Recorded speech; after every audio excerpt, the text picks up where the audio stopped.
The scenarios are going to be different. Sometimes it's their fault, sometimes it's your fault, sometimes it's a combination. A lot of the confrontations that you run into are a result of misunderstanding, and they can be diffused pretty quickly if you have, any type of diplomacy skills. I want to give you guys one piece of advice though. Don't think you're some tough guy.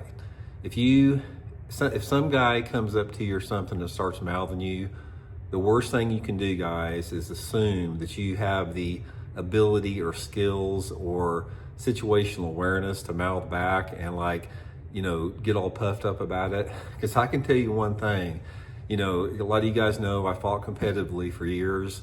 You can never underestimate your opponent. Some of the toughest bouts that I ever had in my, when I was fighting was against some of the people that were the most unassuming, some of the nerdy type people. Don't ever underestimate your opponent. So if you are confronted by some guy and you think you're in position to start mouthing this dude, you better think twice, because it can go south very quick on you. Don't ever assume that.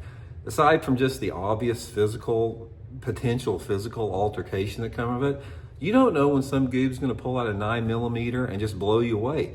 He may be having a bad day. His wife may have left him.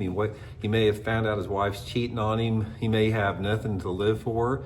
And you may just hit it wrong, and he may just pull a gun out and blow you away. You read about it every day.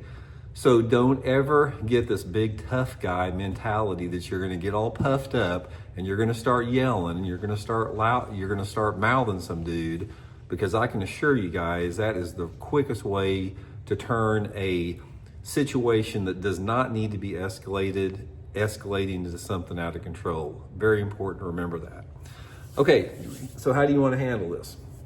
First of all, a lot of the confrontations that you have, or a lot of the situations I've had, the disagreements, had to do with territorial rights. Say, for example, somebody pulled up on you too close, or you may have pulled up on somebody too close. You don't really know what that window is.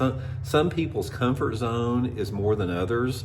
Some people, it's like you pull up on them, it's like, yeah, pull on here, no problem, we'll start fishing. And some guys, you pull up 100 yards from them and they'll freak out on you. So every situation is different, and everybody has a different idea of who's in the right and who's in the wrong. I mean, that is usually where the confrontation begins with.